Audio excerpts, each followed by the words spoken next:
Hey everybody, it's Shawn, and today I'm giving my review on the BLU Life Max, which is currently available from Amazon for about 110 bucks.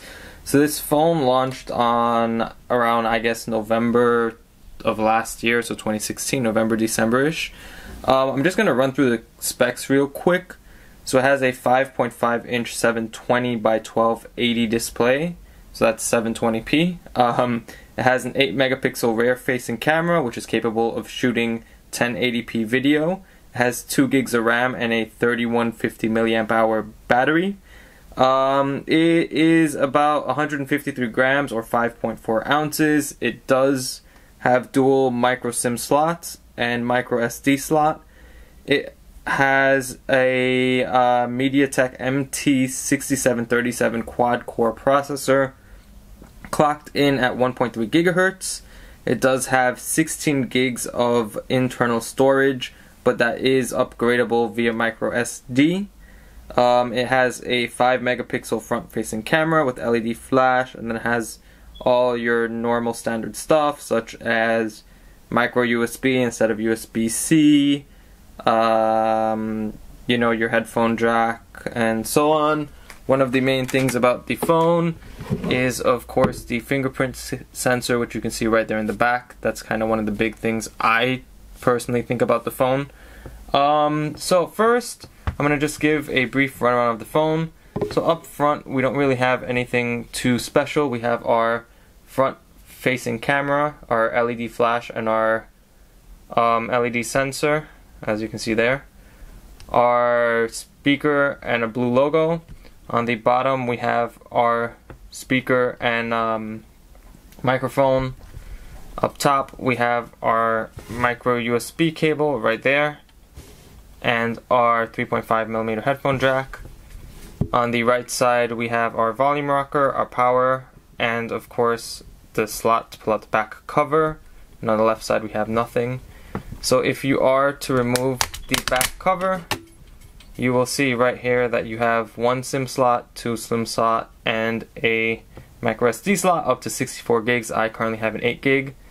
The battery is removable, and it is 3650 milliamp hour, so that does last quite a while. The back does remind me of the Galaxy S5, which I mentioned before, and it is pretty durable. When you do buy the phone, it does come with a case and screen protector, so you don't have to buy any accessories. While the phone is powering on, one of the first things I will say is that for 110 bucks, it is okay. But if I was to sum it up, it isn't the best phone I've used in that price range. One of the big issues that I've been running into lately is, of course, lag. So if you have multiple apps running, there is a lot of lag. But I guess one of the bright side is for a $110 phone, this fingerprint sensor is really good and really useful in my opinion for security purposes. I haven't really had any issues with it.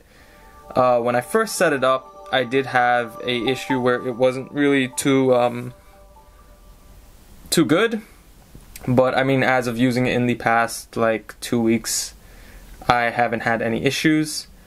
One of the things that you can see here is it is a 720p display, but it does look rather nice in my opinion. Angles are good, as you can see there. Well, I mean, it's on camera, but I haven't had any issues with like color or glare or anything. Once the phone starts up, I will show you one of the cool features that I saw, that you can tweak the display. So let me just unlock the phone. So if you go into your settings, sorry about that. If you go into settings and you go into display,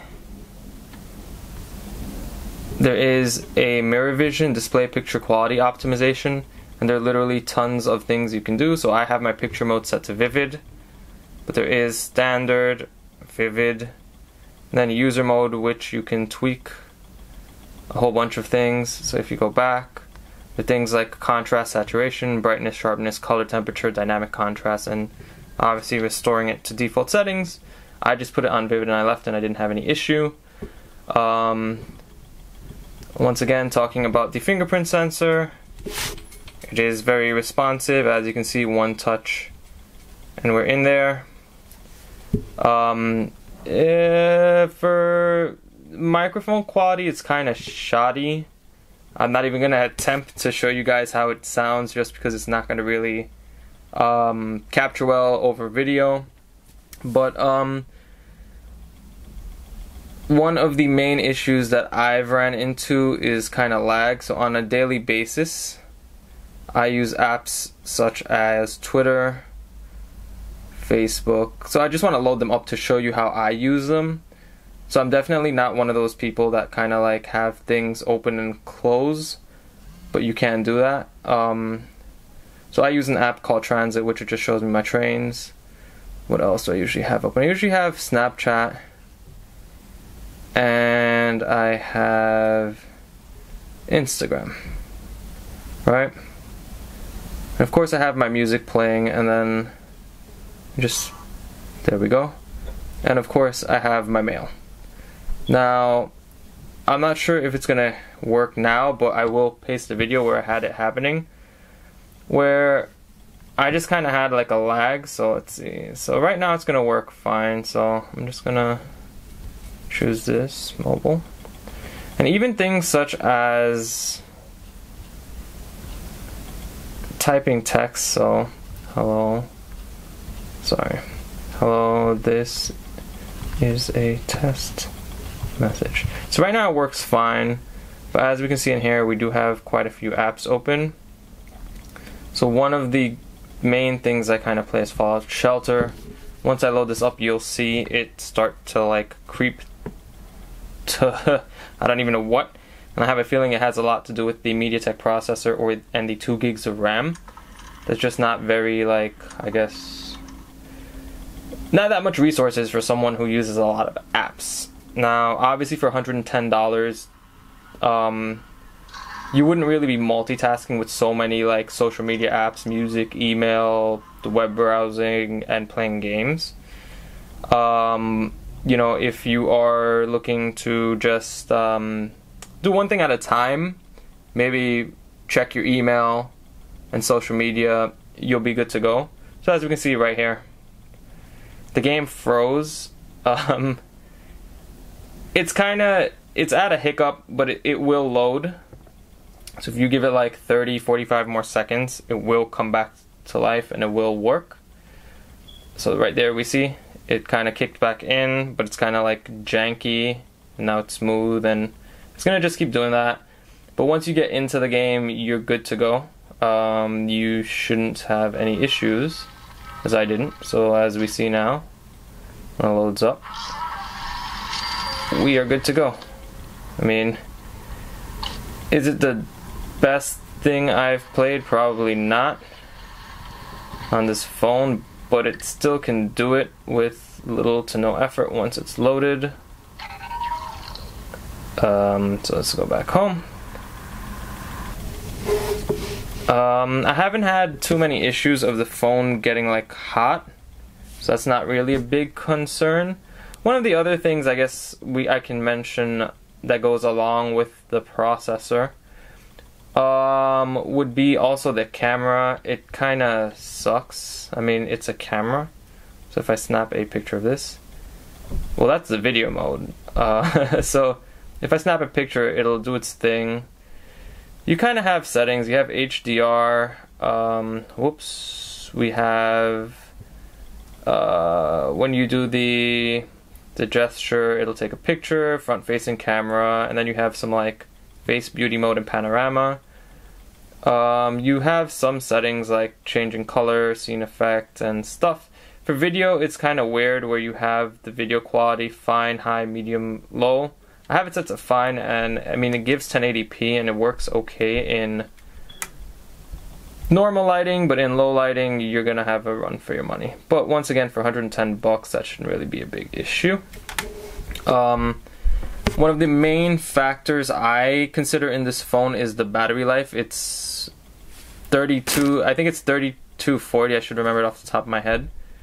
but I can easily go 1 day, if not more, with this battery. So I'm going to post a few screenshots of my daily use. So right now we're at 62% and we have 1 day, 23 hours left. As we can see, these are my things that I use: Wi-Fi, being idle, screen. I haven't used it much today. But normally during my work week, I take it off charge around 8 a.m., use it until about 9 or 10 p.m. That's listening to music, social media, email constantly, and occasional fallout. And I could come home with 50% or higher. I have gone days where I haven't charged it for like overnight just because I get kind of tired, and I have had 0 issues. So if you're looking for a phone that can last you well, this will be a good bet. And of course, the fingerprint sensor on the back is also a plus. I mean, it works very snappy and very well. And I like the added security. A few things that I don't like is the bloatware. So Opera is kind of your default browser, and it kind of gives you, like, I guess, top headlines of the day. I'm not really that big of a fan of it, but you can uninstall it. BLU does kind of bother you with their BLU Help app, where they want you to register the device and send a proof just for warranty stuff. There are Amazon apps, but I haven't really opened any of them, so I don't get any like ads or anything from them. But other than that, I mean, it's a pretty good phone. Like I said, for 110 bucks, you do get some benefits such as the big battery life, good fingerprint sensor, pretty good build.